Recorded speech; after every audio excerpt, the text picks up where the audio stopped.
From Boston, Massachusetts, to Adelaide, Australia, and everywhere in between. Talking local and national sports and just about anything discussed in a tavern. Broadcasting from South Lyon, Michigan. Welcome to Easy Speak at Speakeasy 330 with your hosts, Rich and Tom.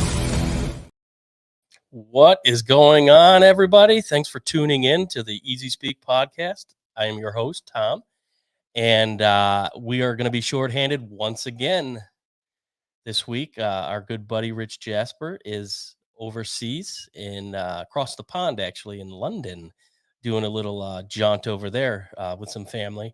So we'll be looking forward to hearing his stories. But without further ado, we are going to go ahead and bring in our co-host.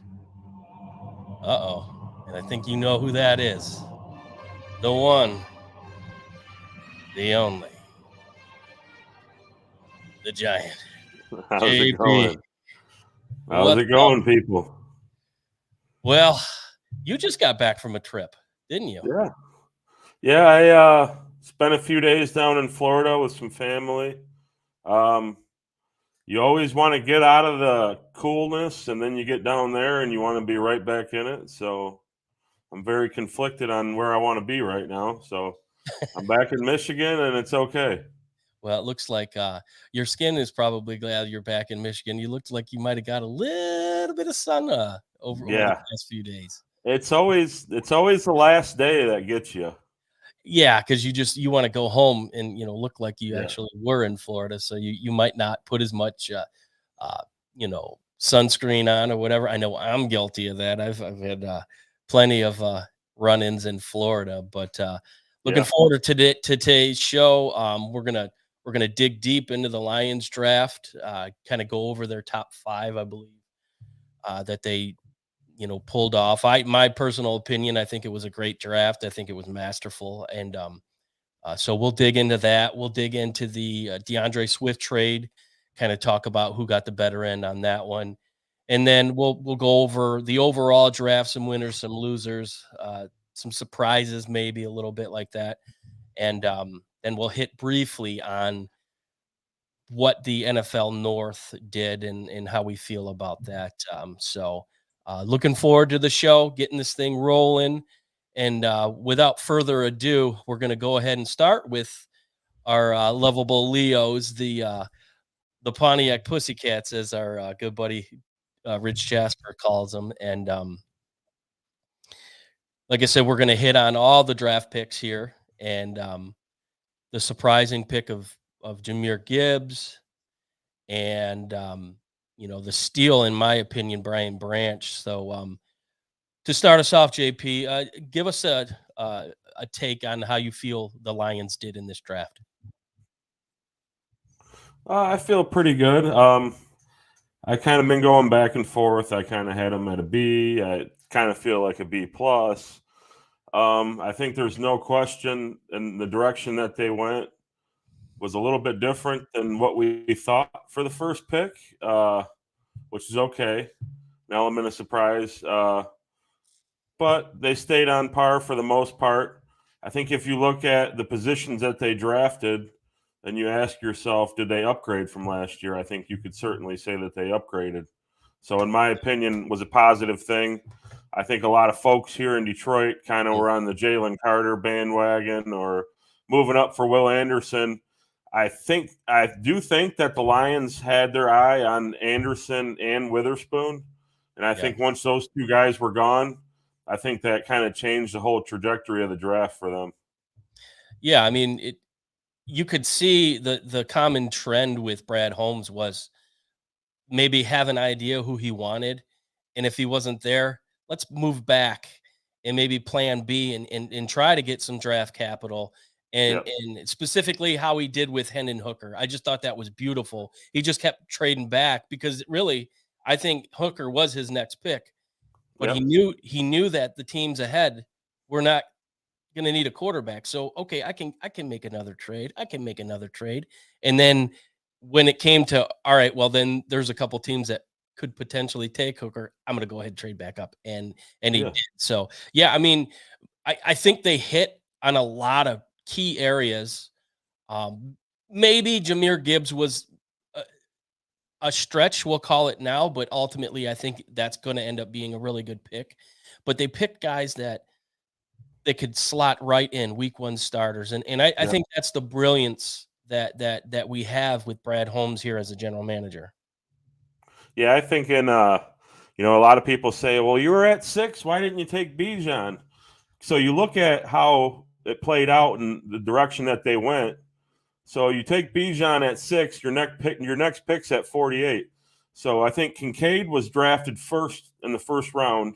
Mm-hmm. And then you start the second round, you have Laporta, you have Mayer, and then Musgrove. They're all gone before pick 48.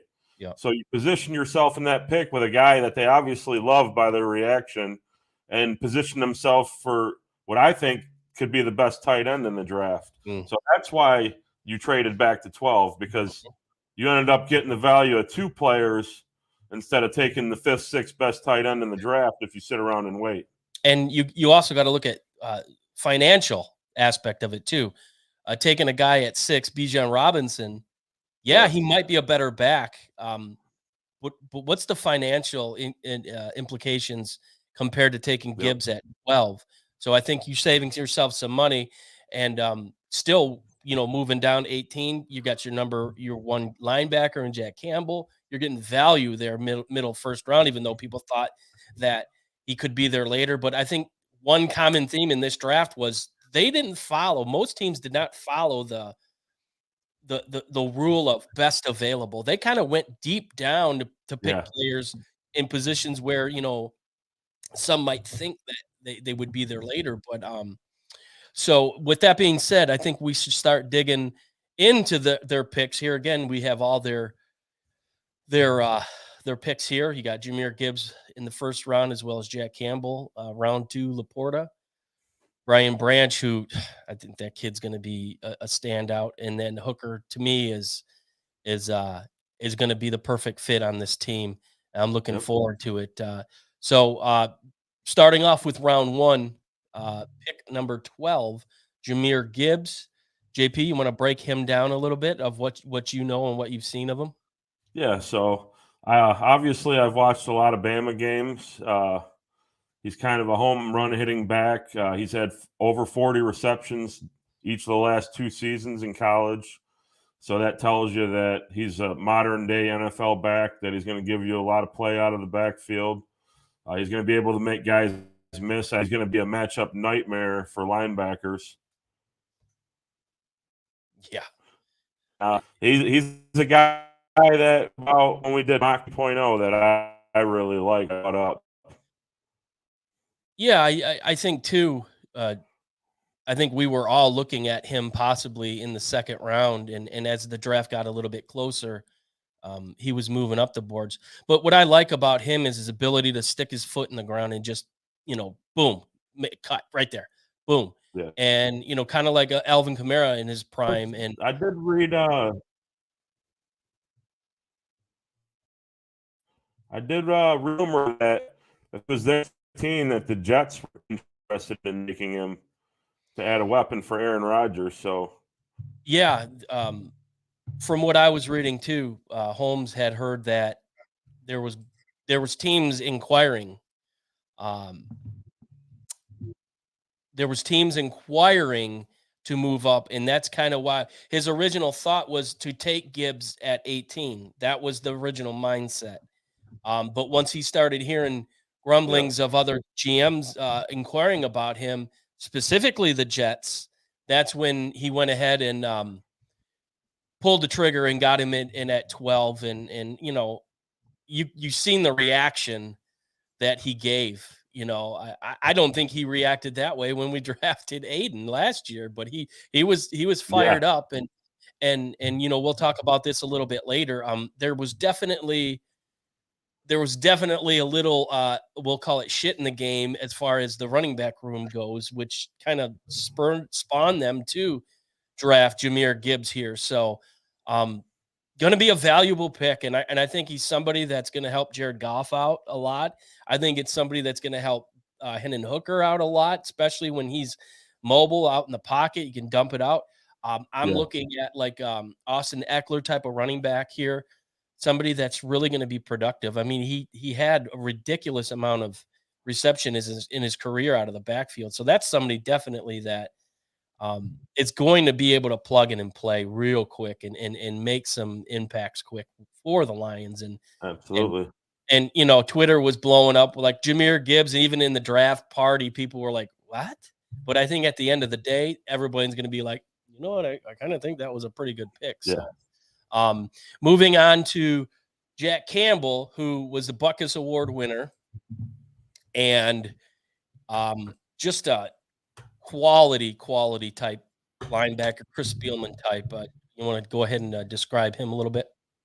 Yeah, I think obviously he's a tall, rangy guy. I think a lot of people focus on his 40 time. I think you look at the tape, his instincts and everything show that he plays a lot faster than his time would suggest.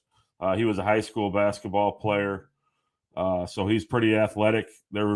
I heard that he could have been a D1 basketball player had he chose to go that route. And he was obviously he won the Dick Butkus Award. He was a first-team All-American. They called him Captain Jack in Iowa. So I'm very happy with it. I told you last week that I thought that linebacker was the point of emphasis for them, and obviously it showed in the draft. I think that they loved – obviously, it was a match made in heaven with him and Dan Campbell. And you look at the player and the production, you can't go wrong with this guy. I love the pick. Yeah, I mean, you look at what they're going to be able to get from him. Just a tackle machine who has the ability to drop back into coverage, maybe a hybrid linebacker safety type of position. He's got 2 interceptions last year. Just somebody that kind of a ball hawk, just a smart football IQ. And you're going to be able to plug him in with Anzalone and rotate Rodriguez in and out. So I think, again, it's not a sexy pick per se, but it's a smart pick. Yeah. And it's a pick that when we kind of rehash this draft next year, or maybe mid-season, kind of go back and see where these guys sit, I think you're going to look at it and say, man, how do we get him at 18? And yeah. I really feel like he's that type of player. Although, Twitter was a buzz about the play that Blake Corum kind of juked him out of his jockstrap. But, I mean, one play from probably the best back in the country, arguably. So, I mean, I don't give him any flack for that, but he's a Dan Campbell kind of a guy. I just figure that he's somebody that, again, you're going to plug in and he's going to be productive from day one. And then another little tidbit is that he's been training with Luke Kuechly as his coach and mentor, who thinks pretty highly of him. And I would say he's a pretty good linebacker himself. Luke Kuechly could have been one of the best, if not for injuries and that drove him out. But yeah, our good buddy QB1 here, teams, looking to draft him up. Brad Holmes is connected. Brad Holmes, and like Tim just said, in Holmes we trust. Brad Holmes is no slouch. He knows what he's doing. And one thing I was tweeting out, I was hashtag trust the process, because I mean the guy's proven he's a mastermind. And even when he was in LA as a he was like player scouting and all that. I mean, they knew that he was going to be something special. So I believe that whatever he decides is right for this team is right for this team. So moving on into our second round, another Iowa Hawkeye. Unfortunately, they didn't have the greatest offense last year. But then again, they didn't really have much of a quarterback. So maybe his numbers were a little bit skewed. But the fact of the matter is the guy could be the steal tight end of this draft because of his ability to run routes and his speed, and he can block. I think he's definitely George Kittle 2.0. What do you think about him? He's another guy I really like. So I did a little bit deeper dive into him. He's second in the state of Illinois in touchdown receptions all time in high school. He's had over 50 catches, 600 yards last 2 seasons. I think, as you said, he's a little bit of a George Kittle-esque. He's a good good after the catch.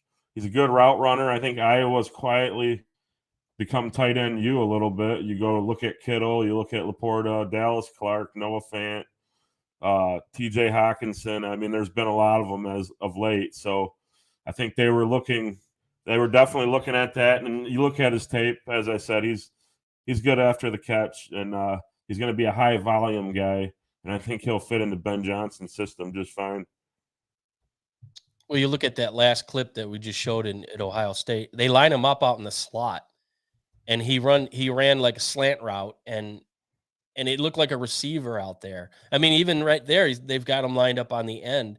And with Ben Johnson, I definitely feel like he's going to be in the slot a lot, which is going to open up the door for Jahmyr Gibbs. And then once Jameson Williams comes back, I mean, I just feel like we're in for a treat in Detroit offensively. They were pretty fantastic last year.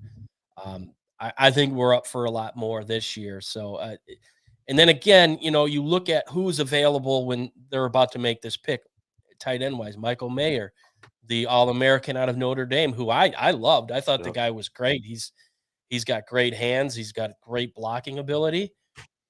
But that's the sexy pick. That's the sexy pick. And Brad Holmes, as we know, doesn't always go for that sexy pick. And basically what this draft up to this point has been was productive and the right fit. So Mayer, sexy pick. Let's go with Laporta because I think we can get more out of him in that situation. And us playing Iowa, a couple times over the past couple of years, as you said, their offense hasn't been very much. And he's kind of a guy that stands out in that offense. As hard as that was to do, he was a guy that you were like, okay, this guy can play. Mm-hmm. Yeah, I mean, just looking at his game tape and how Ben Johnson likes to use tight ends, and I think Brock Wright will be a factor on this team too. So there'll be a lot of double tight end sets, and it's the one thing that Ben Johnson proved to do is kept their defenses on their toes and his play calling ability. And anytime you get an opportunity to pay that offensive coordinator to stay, and he does, that's pretty amazing. So absolutely. Moving on to our second pick in the second round there, who to me, I think this could ultimately be the best pick overall of all the draft picks. Brian Branch. I mean, this guy's all over the field. He was in Kansas City. He was in the green room. Expectations where he was going to get drafted day one, and he didn't. So for Holmes to be able to ultimately trade it up a couple spots to get this guy, that's pretty impressive. Yeah. What's your take on Brian Branch? I did a dive into him. He's from Sandy Creek High School in Georgia, same high school as Calvin Johnson. He actually won an Ironman award there for never coming off the field. He played both ways, offense, defense, so it kind of fits that grit mold a little bit. Was a highly productive player, big-time hitter at Alabama, as you can see. Plays a lot more in the nickel role than a traditional safety. So I think you're going to see him down in the box a little bit more and in the nickel, matching up with tight ends and slot guys. I think that's what Aaron Glenn's going for here, kind of versatile DBs that they can move around. I think that's why they've upgraded that position so much this year. So, yeah, he's a for sure tackler. He's a guy that loves football, that's always going to be on the field. And I think it's a great pick. And here's another position where you got Tracy Walker coming back next year, and Chauncey Gardner, the free agent pickup that we got. So we have depth, and they're going to be able to rotate these guys in and out, and next man up mentality is going to be pretty impressive for that secondary that, let's face it, was somewhat embarrassing. We'll say they gave up more points last year. I mean, up until the last probably quarter of the season, it was pretty bad. So these are definitely positions that were needed to be improved on, and they hit on it. And the fact that they hit Yep. on free agency so hard, they were able to take maybe some minor risks here, like they did in the first round. So I mean, that again comes back to Brad Holmes and his ability to really look at talent and find the best need for the team. So definitely looking forward to what that secondary is going to improve upon from last Yeah. year. So And he was a guy that was invited to the draft that I mean, there was a lot of first round projections on him, so talk about huge value. yeah, and again, QB1 Sandy Creek, it's a high school elite, yeah, for sure. You look at guys that were projected to go a little bit higher, and then they get passed on. I believe in those chips. I believe those chips on their shoulders mean something. And Yep. for a guy of Branch's talent, I think he's gonna own it. Like Amon Ra, St. Brown, still to this day, he'll Yep. read back all the receivers that were drafted in front of him, and he took it personal, and he puts it out on the football field. So um, I believe in that, and here's a player that I think is going to definitely look at that as motivation. We'll say to Yep. be the best player he can definitely be. So, moving on to the pick that I was pretty excited about, just because the kid's got a great story, and he put up just ridiculous numbers. Yeah, I get it. He's 26 years old, but you're going to plug him into a system that is almost designed for him, and you're going to give him an opportunity to just sit back and learn the game, learn a playbook, and when they put him in, I think he's going to be really successful. Yep. Yeah, you look at Hendon Hooker. I mean, 70% completion percentage. He didn't turn the ball over much. Only 2 interceptions. He's 25. People make a lot of his age, but I think he's an ascending player. He's improved vastly since when he first started at Virginia Tech. I think, like you said, he's a guy that's going to come in and he'll have time to grow, have time to develop. He's not going to be forced right into it. I think it's an ideal situation for him. And QBs anymore, you got them till they're about 36, 37.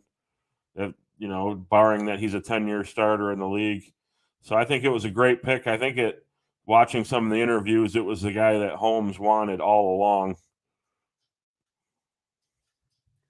Yeah, I mean, early on in the process, I do believe that they really looked at him, for his maturity and just kind of the way he's handled himself through adversity after this injury, which, up until that point, he was the front runner to win the Heisman. But no questions, he was going to win the Heisman. Unfortunately, torn ACL going in toward the end of the season, which will be a blow to anyone's career. So if not for that, he could be the number 1 or number 2 quarterback taken in this draft. So all indications early on were that Brad Holmes definitely looked at him as a possible landing spot later on in the draft. And like I said earlier, how he was able to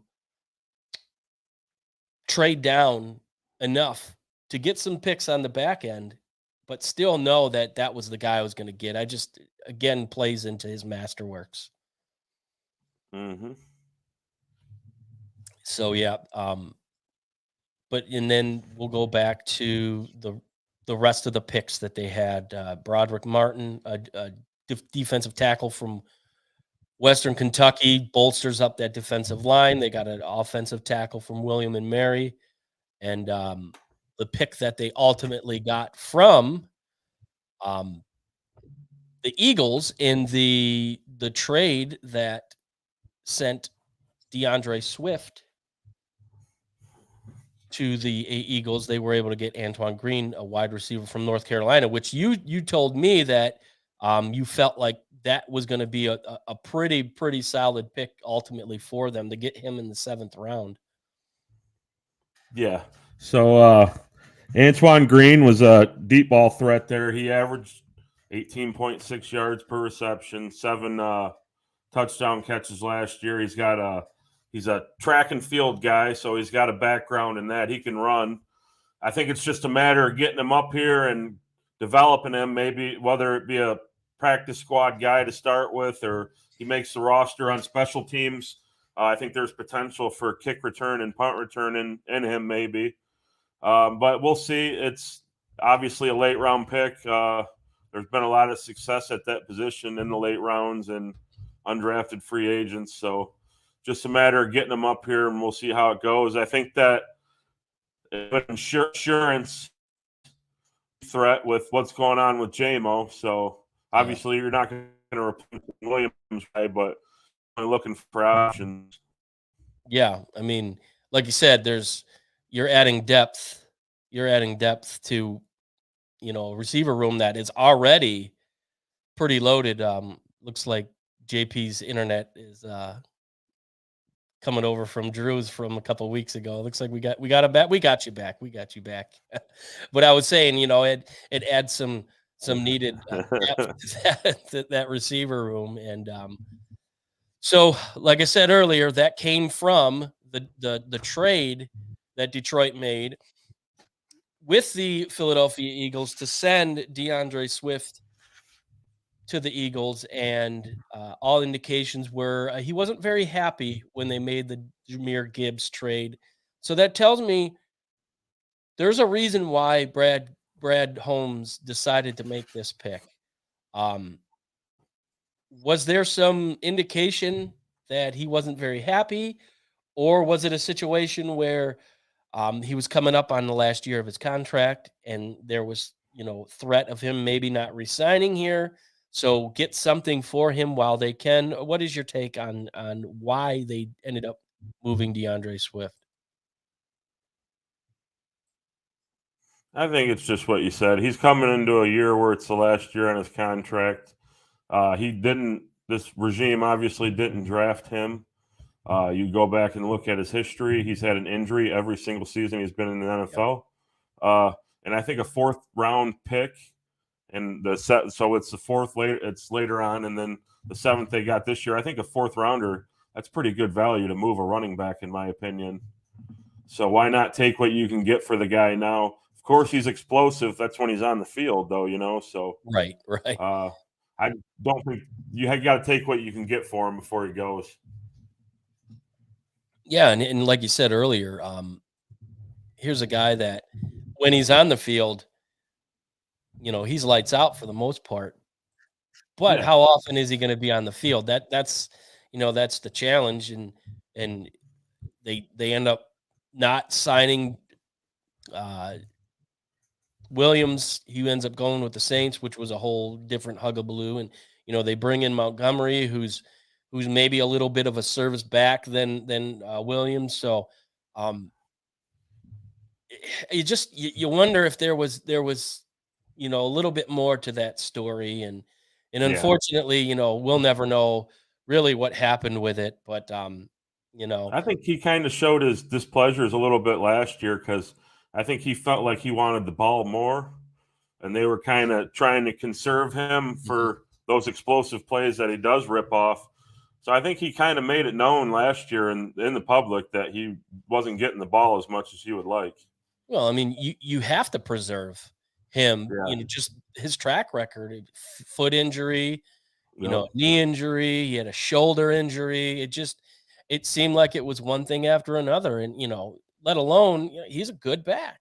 And there's no one is disputing that. But you need to have him on the field, and when you're coming up to the end of your contract, he's going to be looking for a lot of money. And Yeah. is he worth it? Is he worth putting that money down to a running back? Let's face it, the value of the running back position has kind of been skewed a little bit the last couple of years because you've been able to get great value later in the draft. But then again, here comes Brad Holmes and he drafts Jahmyr Gibbs, so he kind of throws a monkey wrench in that. So I just look at it as the Lions figure that they can, at any point, they can go out and get somebody off the trash heap like they did last year, or get somebody in free agents like they did this year with Montgomery. So, and having the offensive line that they do and their ability to make plays, I think that'll make any running back look pretty good. So with that being said, we are going to move on to the overall draft recap. And we got some winners, some losers, and maybe some surprises, and who's going to have a better career out of the big four. Obviously, Levis, like I talked about earlier, players having chips on their shoulder.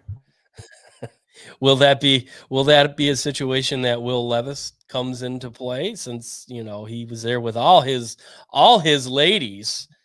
Turns out only one was his lady, and apparently he has a couple sisters, but they all seem to be rotating on sitting on his lap, which I found extremely strange. Little Kentuckian. Yeah, I won't go there, but Right. so I guess we'll start off with the big four, with the quarterbacks drafted. Obviously, Bryce Young going to Carolina, CJ Stroud, surprise, maybe not, going to Houston. Anthony Richardson going to the Colts, and then Levis ends up in Tennessee. I got some good buddies down in Tennessee that I'm sure are really happy to have Will Levis on their squad. So, JP, what do you think?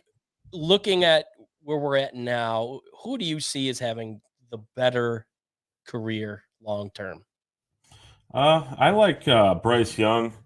Obviously, he's talented, creative in the pocket. He can move around. He can make all the throws.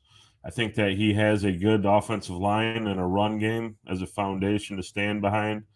I think that they're going to obviously do a better job surrounding him with outside weapons and whatnot after trading DJ Moore. And but I like him long term. He has all the intangibles. He's an intelligent kid. He's won at every level. I think he's kind of been raised the right way, and I think he's ready to work.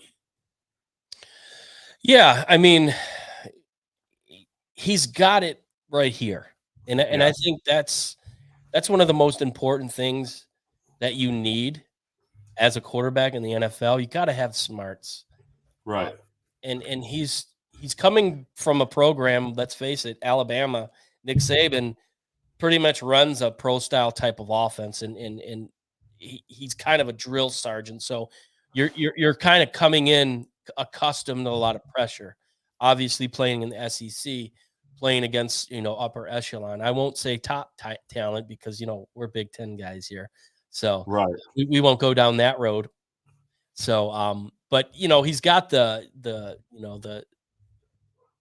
knack and the ability to be able to work well in adversity. And then you flip it over to CJ Stroud, that test, the cognitive test that everybody was giving him, a bunch of shit for.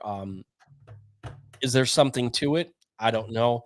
Yeah. There hasn't been a player drafted that failed that it was successful in the NFL. But then again, I don't think there's a lot of players out there like CJ Stroud, outside of the 2 losses that he had against our Big Blue baby. He was 21-4 altogether. So I saw it on the field. Going into Houston, he's gonna have all indications he's gonna be the week 1 starter. So is that pressure filled there, or does that kind of take a little of the competition away? Is this where the cognitive failures come into action? What do you think about that? I think he's okay. I think he'll be all right. If you look what he did against Georgia, he did his best work against his best competition. So, and he looks great throwing the ball. I don't see Davis Mills beating him out. I think it might be a tough situation for him to walk into, first year head coach. Yeah. Getting thrown into the fire like that. But we'll see if those cognitive skills are going to come into play or not right away, because he'll be right out there, like you said. Yeah, I mean, it's the ability to think on the dime, right, boom, boom, boom.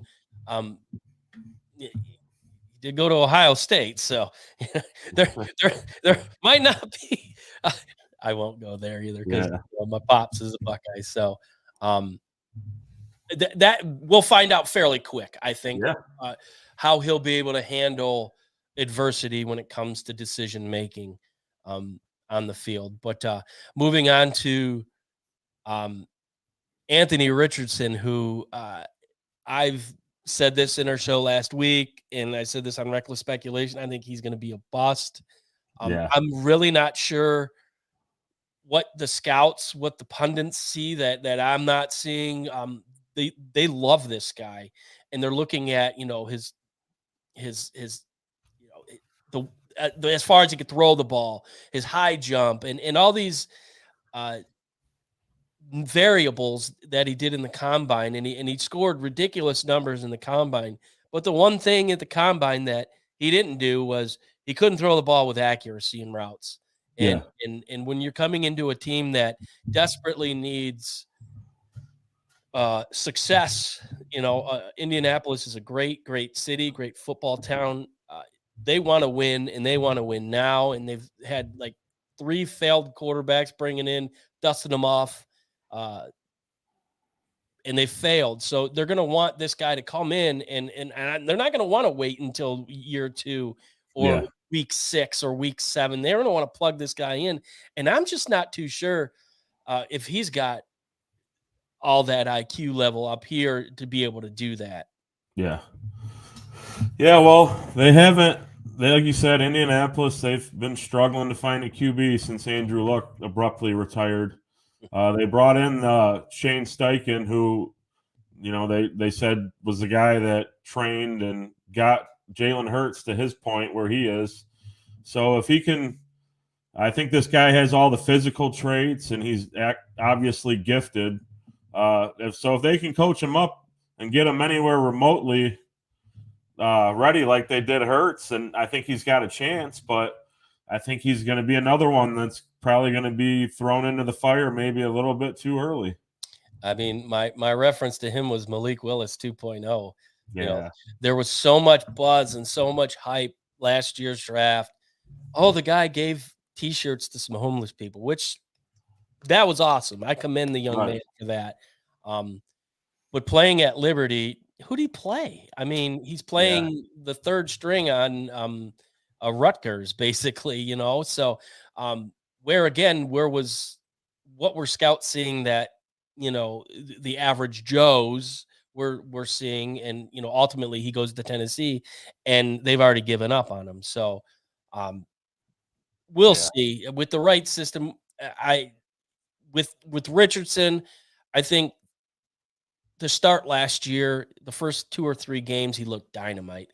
And I think once the radar kind of came over top of him, the lights got a little bit too bright for him. So I think Richardson, he's given you sample sizes of what he can really do. Mm-hmm. Sure. And I think that, that potential is what's so intriguing to a lot of GMs.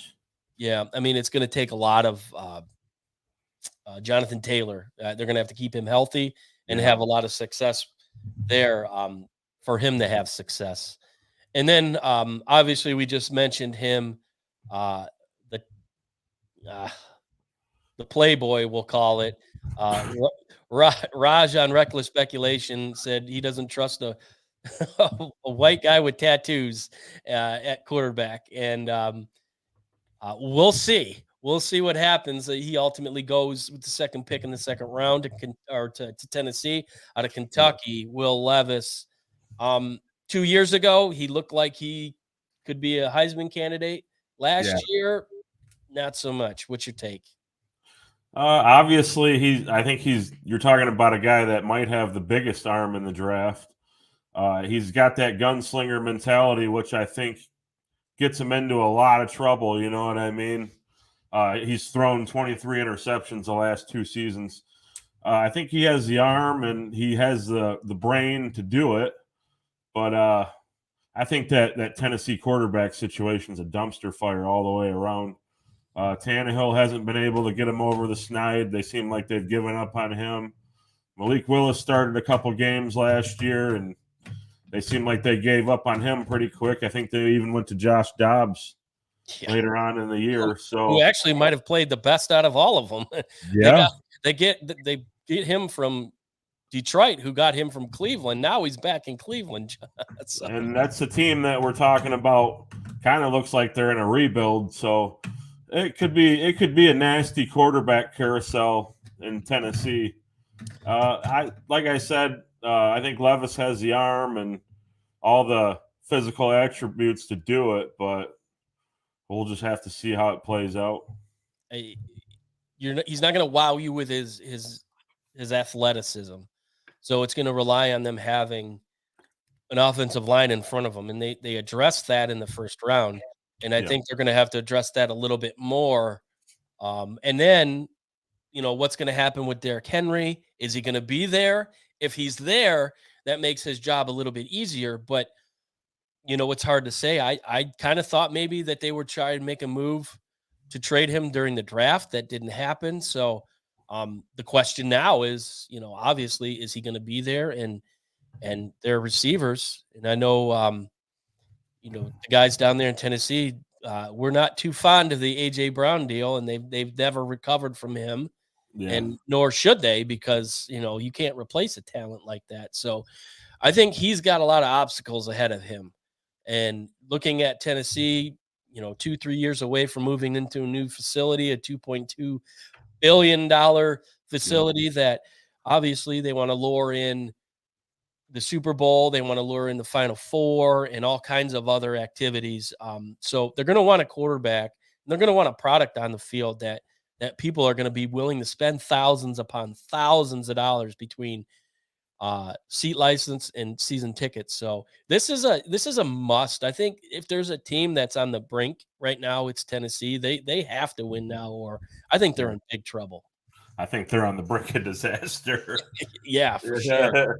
For sure. So, like we talked about earlier, some winners and some losers in the draft, and we won't spend too much time on this.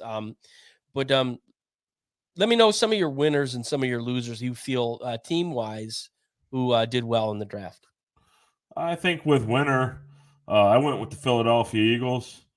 They were able to get Nolan Smith and God, I don't know why it's drawing a blank. Jalen Carter.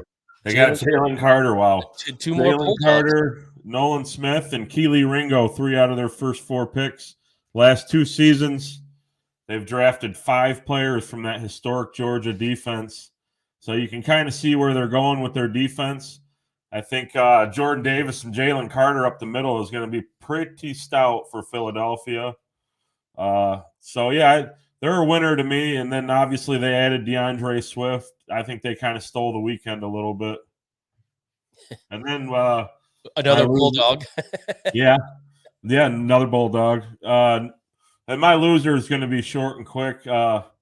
If you're the San Francisco 49ers, I know that you probably have one of the best rosters in the NFL. And if anybody can afford to take a luxury pick, it's you. And you guys took my guy, but to go in the 3rd round, number 99 overall with Jake Moody as a kicker, kind of a head scratcher. They're my loser. I must admit I had tuned out of the draft at that point. And then Twitter absolutely lit up like a Christmas tree with Jake Money Moody tweets. And I'm like, there's no way. So I turn it back on. Sure shit. Yeah, they draft him. And if my memory serves me, he's the highest drafted kicker since Sebastian Janikowski of the then I want to say they were Oakland at that point. Then they moved to LA, whatever. First round. Yeah, Janikowski. But that guy's leg. If it wasn't for his stupidity and ignorance, my God, he could have been the greatest ever. But he couldn't put the booze down. I think he liked to go skiing a little bit. And obviously alcohol was replaced with water a lot in his career. So there were a lot of stories that Janikowski had some epic parties. Yes, we'll have to get Raj from Reckless Speculation on to have some Janikowski stories, because I'm sure he's dialed in, being that he's our West Coast guy. So for me, I really like what Seattle did. Getting Smith and Jigba to put him on the other side of Metcalf. And then you have Tyler Lockett, which, you know what's going to end up with him.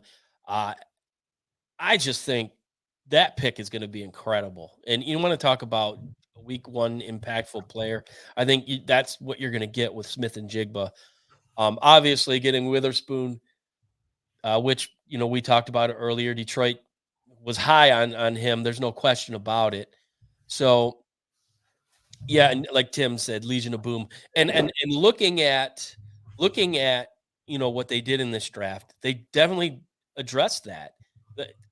They were successful, when they had the Legion of Boom going. I mean, that was a secondary you were afraid to throw on. So bringing Geno back, comeback player of the year, was a great story.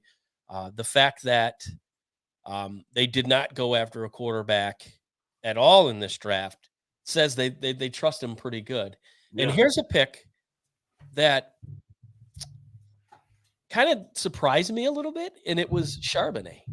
But then you look at, you're going to put him next to Kenny Walker the third, and you're going to have kind of like a thunder and lightning type of backfield. So obviously Kenny Walker can pound; he's the power back, and Charbonnet is kind of like the scat back, maybe an Eckler type of back. So that's smart. And they definitely went deep in the well to get him at a time where he might have been available later on. But Olawatimi, from Michigan. Mike Moore. I think that there's definitely, and they ended up, like Tim said, they ended up getting McIntosh from Georgia. That could be a depth thing. But well, they did lose Homer and Penny this year, so I think that they were definitely looking for running back. Penny a lot like Swift. When he's on the field, he's ridiculous, but he's off the field more often than not. So I just really like what they did in this draft. And again, I'll go back for my loser, which I think ESPN graded them at a B, I believe. Let me run here and check really quick. But it's the Tennessee Titans. Having somewhat of an affiliation with Tennessee Titan fans, I've heard their frustrations. Two of them are season ticket holders, so they're kind of dialed in with what the team needs. And like with us Lions fans, we have our own ways of, what they should do and what they actually will do. These guys are the same way. So looking at what they did outside of the Skoronski pick, which I think was brilliant, they needed to address the offensive line, which was torn to pieces. And then what they did to Taylor Lewan in the offseason said, you're cut and don't come back. We'll bring your shit to you. That's some cold-blooded shit right there. But other than that, they didn't really address positions that they had to have. They ended up getting another tackle in the sixth round, Jalen Duncan from Maryland. But they went Tajay Spears, who's a really good running back. Tulane. I mean, I think this kid could possibly be somebody to look at as a steal in the draft, maybe an Amon St. Brown type of pick. But you got Derrick Henry there. I mean, that really wasn't a necessity. There's 10 other positions that you need before that. And a tight end, and then they go late and get another receiver. So I don't know. I'm not impressed with what they had. Obviously, they only had they ended up with 6 picks. So for a team that needs a lot, they didn't have an opportunity, and they certainly wasted their opportunity to. Let me cue it up here. Filling holes. Because ultimately, I think Tennessee got his cock clean. Yep. So Yeah. I don't believe their grade of B+ is fitting here. I disagree with ESPN. So I guess moving on to the next topic, was there any big surprises? I mean, I think the first round was full of surprises. If you can agree with me here, but was there one thing that you felt, wow? Yeah, I think that coming. Obviously, I'm going to go with the Tennessee Titans. Me, my dad, my grandfather were all sitting there watching it live, and I'm sitting there and I'm going, all right, they take C.J. Stroud at number 2. All right, we might be in play for Will Anderson. Roger Goodell comes back to the podium, and Texans have traded up for the number 3 pick, and I thought, oh, shit. Now they're taking Will Anderson. I think that was the biggest surprise for me, is how aggressive they were, and obviously getting 2 of the top 6 players on the board, you know what I mean, and the whole draft. So there was a lot of rumors and speculations that they were going to take Levis there at 2. So I think it was a surprise in itself that they took Stroud and then turned around and traded right back for the 3rd pick for Anderson. Well, the story that you sent me 2 days before the draft, that Reddit story about Levis telling his buddies, and it actually it affected the lines. What he went from plus 1,400 to plus 400. Yeah, it was. I mean, it really made a shocking change, Yeah. which ultimately didn't come to fruition. Which I'm not surprised there, but here's a team that, again, like Tennessee, they need a lot of help. Yeah, and they had a lot of picks, so a lot like Brad Holmes does, he builds up that draft capital, so he's able to go to a team like Arizona and say, hey, blah, blah, blah, blah, blah, I want your 3rd pick, who was selling the pick to begin with, because they were looking at Will Anderson. I think they were looking at Jalen Carter, but I don't think they were sold on either one of them. So the pick was for sale, and clearly Houston was the one team that maybe overspent. But did they overspent? Because Will Anderson is a generational type of player. As a freshman, he was just killing it on the football field, and if he could have gone pro after his freshman year, I think he probably would have. So that was definitely a big surprise. But then I guess I'm going to stay home with my biggest surprise, and it's probably the fact that the Lions ended up drafting Jahmyr Gibbs, and here's a guy who was fastly flying up draft boards all around. Every pundit, every station that was saying, I think before the draft started, there was an over-under of first round running backs, and it was like over-under was 1.5, and 3 out of the 4 guys on the NFL Network desk all said that it was going to be over, and I wasn't too sure. So I think that added into my surprise a little bit, but I guess the more you kind of dug into it and hear why Brad Holmes did what he did, I guess that surprise wasn't as surprising, we'll say, when it was all said and done, because again, he made a pick that was necessary. So but yeah, I mean, I think the biggest surprise overall to me was 125,000 people in Kansas City. Detroit, you're next up. I think we can beat that. I think the fact that you can't get a hotel room or a Airbnb now tells me that we're going to blow past that 125,000 for day one, and I can't wait for that. But that's a good thing I live close. Yeah, right.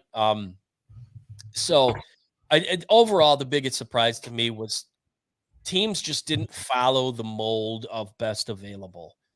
Right. They just kind of went with maybe signability, value, and players of need. And you look at Washington, the tight end from Georgia, kept slipping and slipping and slipping. He ended up in Pittsburgh, if I'm not mistaken. Yes, sir. Here's a guy that just he's got it, but maybe his knees don't. Apparently, his knees were swelling up during the combine.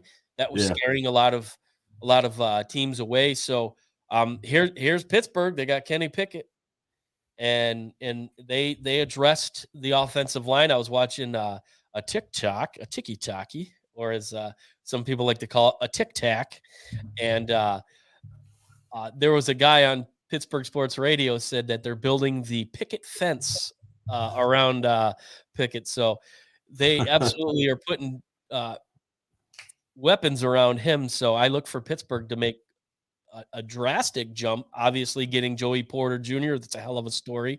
His dad, who won a Super Bowl here at Super Bowl 40 at the old Billy Bowl. So, but then again, like I said, the surprising factor is this was a draft that didn't follow the rules, we'll say, of normal drafts, which made it really fun, which made for fun as sports fans, as going on Twitter and hearing all the armchair general managers bitch and moan about why they didn't do this or why did they do that. So you kind of get the feeling that a mock draft is just as useless as an NCAA bracket. 100%. 100%. I agree with you, because when the dust settles in that, who's really the winner? Yeah, not me. So, we had a lot of talent that have ties to the state of Michigan that got drafted. One college in particular had a lot more. Our Wolverine had a lot more than other schools in the state, which Michigan ended up finishing, I do believe, tied for second overall with 9, and Georgia, Alabama had 10. And here's the ironic part. Who was Michigan tied with? TCU with 9, which was exactly the college football playoff, which, is there something to be said about that? Who knows? Yeah. So we're going to go ahead and highlight who from the state of Michigan got drafted. Corey's right. Most trades in history. And I think our Detroit Lions may have led the pack in that, so to speak. So, yeah, I mean, there was lots of movement in this draft. And it was exciting. And Corey also did. I got to catch up on these comments here.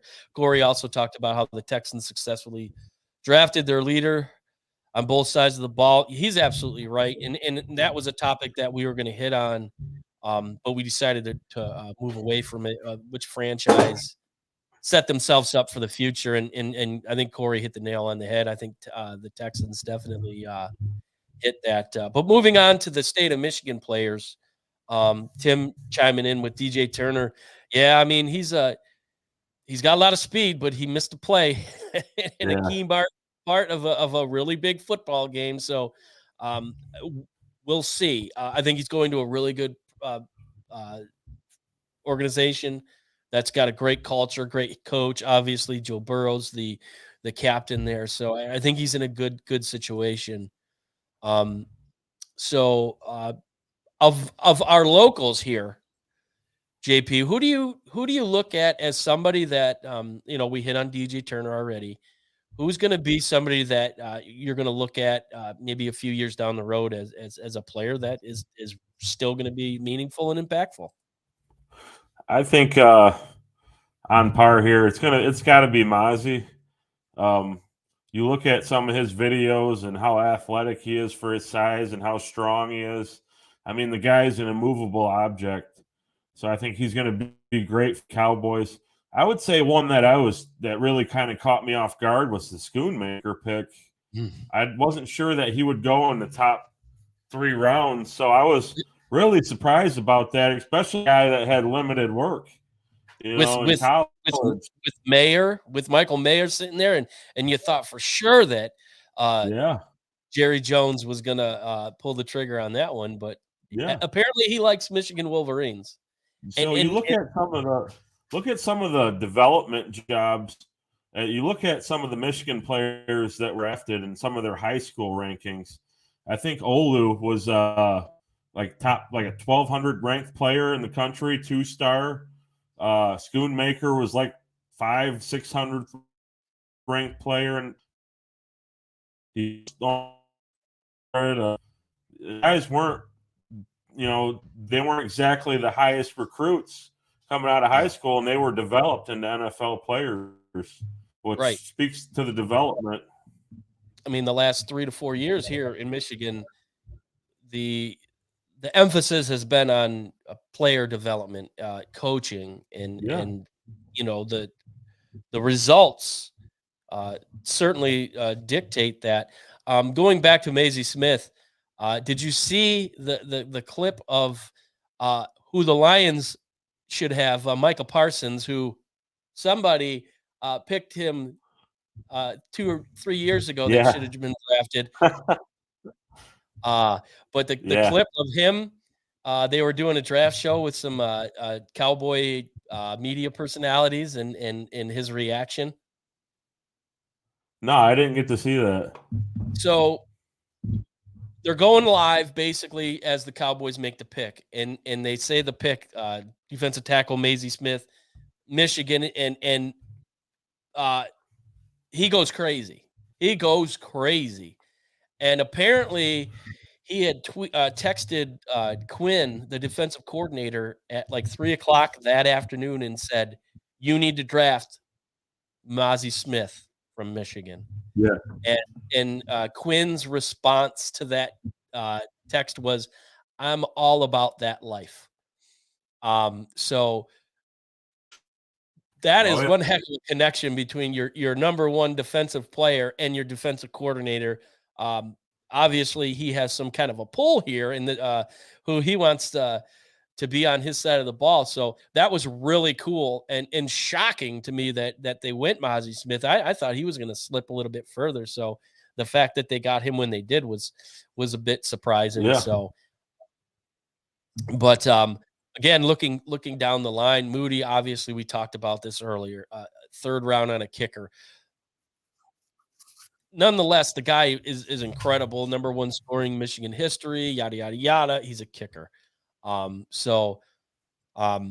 Jaden Reed going to Green Bay, I think that's a good situation. I thought there might be a couple Tennessee receivers on the board that would be a better fit, but maybe not. So I was glad to see Ronnie Bell get picked. I'm not sure if he'll end up making the team ultimately, but we'll see. It's a great story. He tears his knee up, comes back for another year. I mean, the guy just bled maize and blue and represented the program with the utmost respect. And glad to see that his football career, hopefully will move on beyond college. I think if there was anybody on that list there that helped themselves through the combine and the all-star circuit, it was definitely Jaden Reed, who had his injury faults there at Michigan State, kind of undersized, but plays so much bigger, man. He was a very good competitor there at Michigan State, and I think that that Green Bay could very well be a nice landing spot for him. And losing Lazard to the Jets, so he'll be able to really get right in there and be a key part of that offense. Jordan Love's going to need all the weapons he can get his hands on. But there's one particular player I want to hit on really quick. A friend of mine, Steve Witt, if we met him at a concert at the Machine Shop. Really cool dude. Met him and his daughter a couple years back. Real good dude. Well, he's got a son that plays hockey. He's actually plays in, I believe he plays in Iowa. He's in like juniors, which is a cool story. But he also has a nephew that plays at Northern Michigan, Jake Witt, who started his career playing basketball and then moved on to football. He was a tight end. And then throughout, I believe it was COVID, I could be wrong, they needed help on the offensive line. He slides over to offensive tackle, and it becomes quite the position for him. He goes to the combine. He has a pro day, I believe it was at Central Michigan, and it drew a lot of ire from a lot of scouts. He has a great combine, and ultimately he gets drafted by the Indianapolis Colts in the 7th round. Really cool story. His uncle Steve was elated, had a really nice Facebook post on, but it's awesome to see kids from a very small Northern Michigan, a program that our good buddy Jason Green actually officiated a game with him at Lake Erie this past season, and I kind of asked him his take, and he said he got quick feet and he's got definitely potential. So the fact that a kid from Northern Michigan, like I said, is not going to get a lot of publicity from the big media, we'll say, getting picked, and like I told you a little earlier before we went live, in the 7th round, as the 7th round was starting, he was like the 58th best available, and he still gets picked. So really cool story. I'm definitely looking forward to put a feeler out there, actually try and get him on the show and kind of talk about his experiences. So hopefully we'll have him on. That would be a really cool guest to have on. But these small schools, I don't think they get the notoriety that they deserve, because there's some good kids out there at these small schools that really don't get the publicity. All right. Absolutely. So we'll move on real quick. We're going to hit on the NFC North, kind of grade how they did in the draft. We'll just spend a couple minutes on really quick and what we think, who had the better draft. Face value, looking at it now, out of the 4, who do you feel like had the better draft in the North? I like Detroit's draft. I mean, I could be a little bit biased there. I know there's a lot of people that kind of like what the Bears did.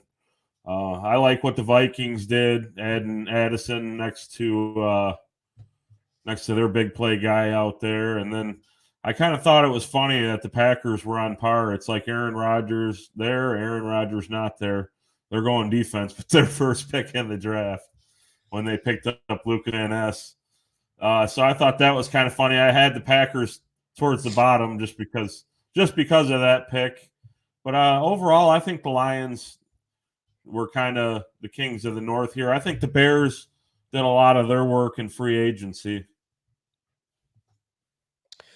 Yeah, I mean, they got the Bears. ESPN has them rated as a B+. They pick up offensive tackle because obviously Justin Fields needs all the help he can get up front, because he's not going to survive 2 more years the way he did this past year. I mean, they had a lot of picks, and they kind of really hit on everywhere. They got Noah Sewell late in the round. Was that it was the 5th round? Could be a steal. So now you have Noah Sewell and Equinius St. Brown, brothers of Panay and Amon-Ra. So that'll be an interesting storyline when we come into Bears and Lions week as the season progresses. But I do like Minnesota going after Jordan Addison. You put him on the other side of Justin Jefferson. That's scary. And having Hawkinson there at tight end, you know he can produce. He's say what you want about Hawk. The guy's a good football player. He not the best blocking tight end, and I think ultimately that was one of the reasons why they shipped him out. But he catch the ball, and if he's healthy, he's one of the top 5, 6, 7 tight ends in the NFL. So Delvin Cook in the backfield, they're going to be good. It's going to be a battle Not sure if they can really hold up defensively because I don't believe they really addressed defense in this draft. So that's the one area that I think they really needed the most. Yeah, they just didn't. They Agreed. didn't. They hit Jay Ward from LSU, and they got Mekhi Blackman, a corner from USC. So I don't think they really hit on areas that they really needed help with now. So we'll see about that. And I agree with you. I think the Lions, being in the situation they're in right now, put the draft away. Don't even talk about the draft. Where they're at now, prior to Swift being traded, they're the favorite to win the North. Yeah. And when was the last time you can honestly yourself say that they are the favorite to win the North? So with that, Never.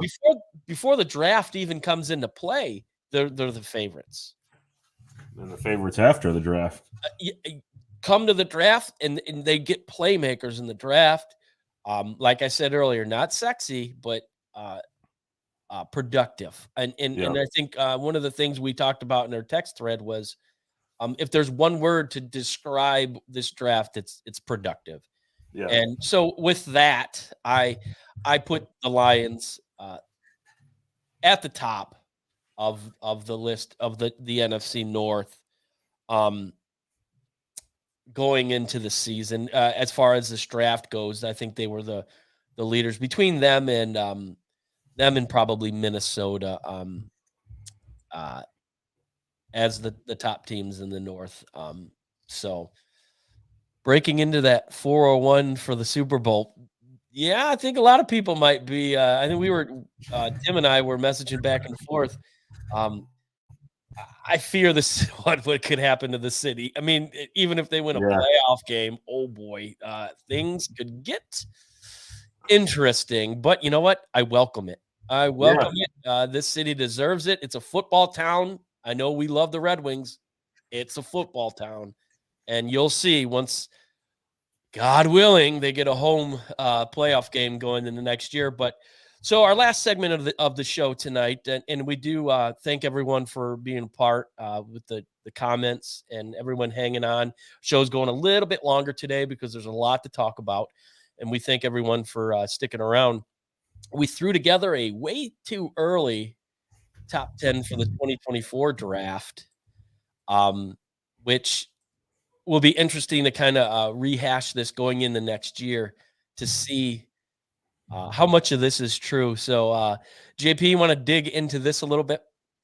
Yeah, so this will probably get blown up 100 times by the time the draft actually happens. But number one, Caleb Williams, obviously the most dynamic player in the draft. I think he's already pegged at number one. He said that there's no guarantee that he comes out. I think that's a lie, but okay. And then Marvin Harrison Jr., probably one of the better receivers that I've seen in a long time. I think he'll be right up there. Drake May, another dynamic quarterback out of North Carolina. Sorry, I know there was a lot of suitors for him with NIL offers and all that other stuff, and they were able to keep him in North Carolina. I think he accounted for over 50 touchdowns last year, so he'll be eligible and he'll be one to watch. Brock Bowers, tight end, Georgia. I think he's obviously the best tight end prospect that we've seen in a while, who's finally eligible. Dallas Turner, edge out of Alabama. I think he fits the mold of a Will Anderson type player. I think he's going to step right in, and you won't see too much of a drop off, a little bit, but he's that kind of mold. My favorite name, Tom's favorite name, Kool-Aid McKinstry, cornerback, Alabama. Oh yeah, he's a lockdown guy. Probably the best DB they got. He's a big rising guy. Quinn Ewers, I think, is going to take a big step this year. Good quarterback. I think they're going to have to wait for the Manning experience there. Right below him, Xavier Worthy, the guy that Quinn's going to be throwing the ball to. When you say deep threat, he's going to be the best deep threat in the draft. He's an explosive, electric guy that can get open downfield, make the big plays. I like Michael Penix. He's a lefty quarterback out of Washington, kind of been around for a while now. He's got an absolute laser for an arm. He's won everywhere he's been, Washington, Indiana. And then Emeka Egbuka, just continuing the wide receiver tradition for those Bucknuts in Columbus. Another 5-star guy that I think is going to pick up right where the Smith and Jigba and Olave and Garrett Wilson and all them guys were before him. Well, you look at what Egbuka did last year. I think he came out of nowhere. Yep. Especially when Smith and Jigba went down. Which is that not one of the hardest names to say? It's like, oh my God, one slip of you're in trouble. Where the easy speak is off the air. One slip of the tongue. But he came in and I think for the start of the season, he was probably their number one receiver. All the attention was on Marvin Harrison Jr. So he got a lot of reps. He got a lot of action, and it really helped his his focus and his ability to catch the ball going into next year. Definitely, he's going to be. I mean, it's going to be a tough task to them coming into Ann Arbor. I think that helps Michigan. But man, they're loaded. That team is loaded. But the big question mark: who's going to be throwing the ball? Who's the quarterback? And I think closer to the season goes in, we'll be able to dig down into that a little bit more.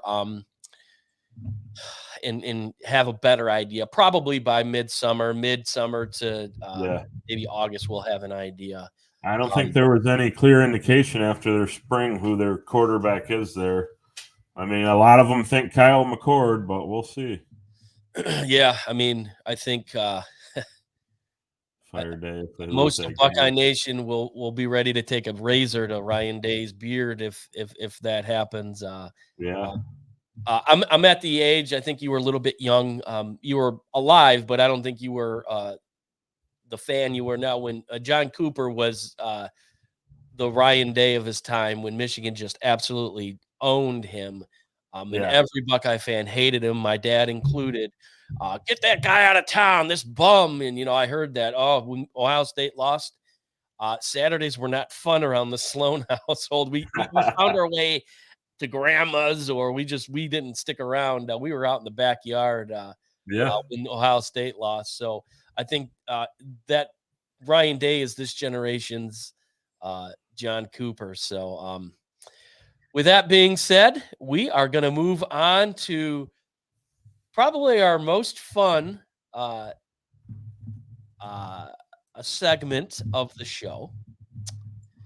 And that segment is, let me find it here. Bear with me. It's Ain't My Money.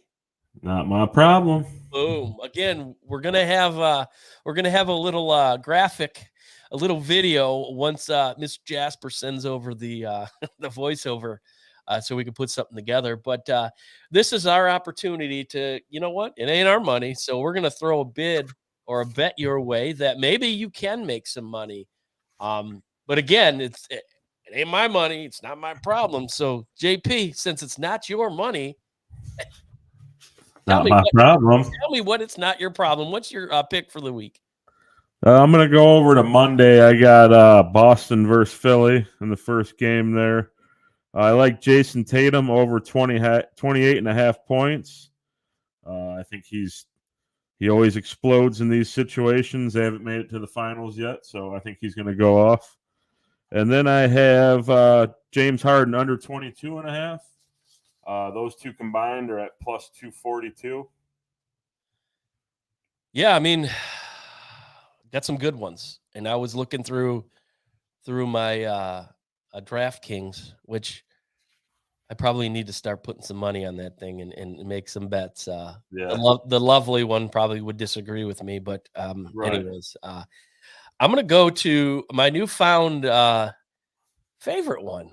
NASCAR was in Dover today. Got rained out, so it got pushed to tomorrow. So I'm going to throw a pick for the viewing and the listening audience. This guy who last week came back from injury, he had a knee injury in a snowboarding accident.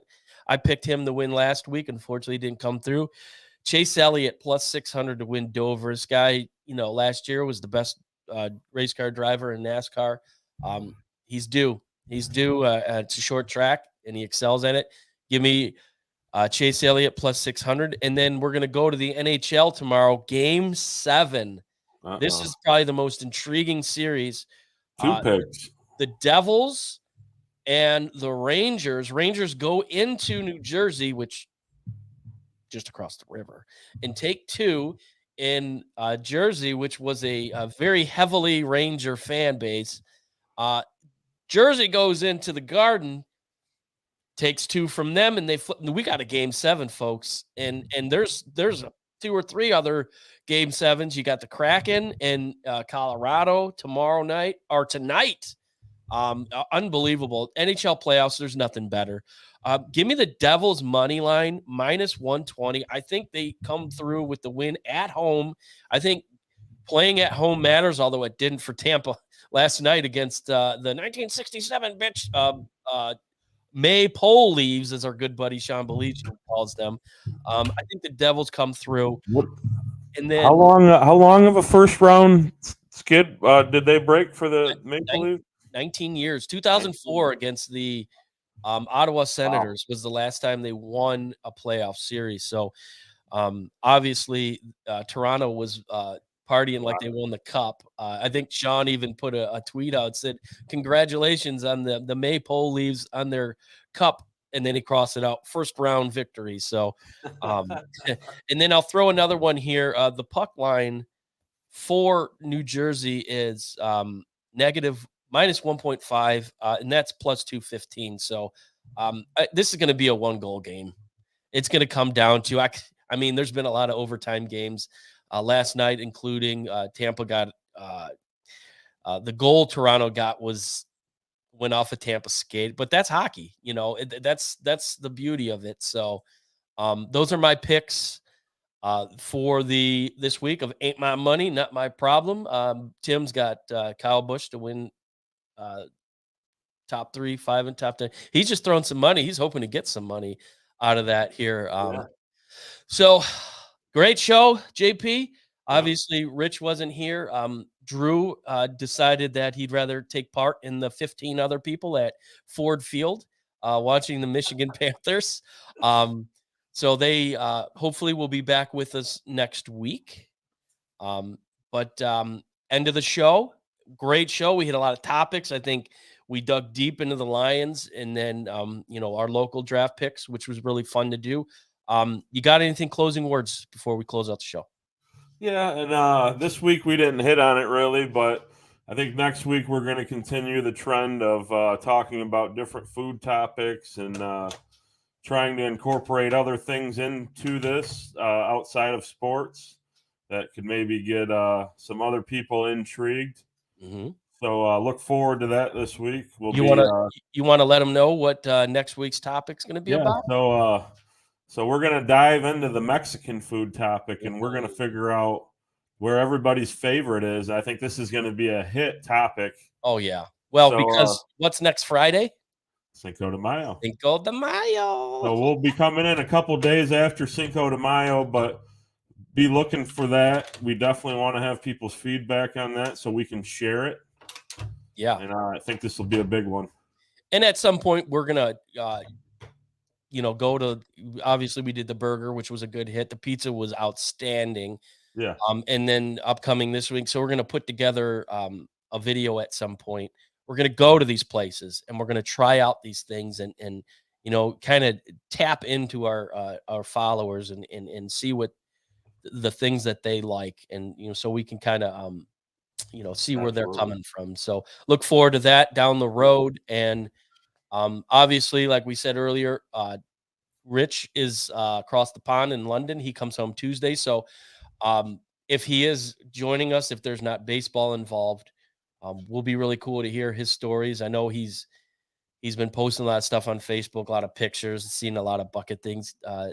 We went down Abbey Road this morning, which was really cool. He went to Stonehenge. I mean, it doesn't get any better than that. Yeah. So look forward to that. And again, great show, JP. You're second to none. Obviously, we love what you bring, your knowledge and the detail And I think it separates us from the best. So with that being said, I want to thank everyone for watching and listening when it hits all the other platforms. And we look forward to seeing you guys right here next week. We'll see you. Peace. Thank you for listening to another episode of Easy Speak at Speakeasy 330. You can find us on Facebook, Twitter, and YouTube. You can also catch us on Apple Podcasts, Spotify, or wherever you get your podcasts. We look forward to catching you right back here next week for another fun-filled episode of Easy Speak at Speakeasy 330. Cheers.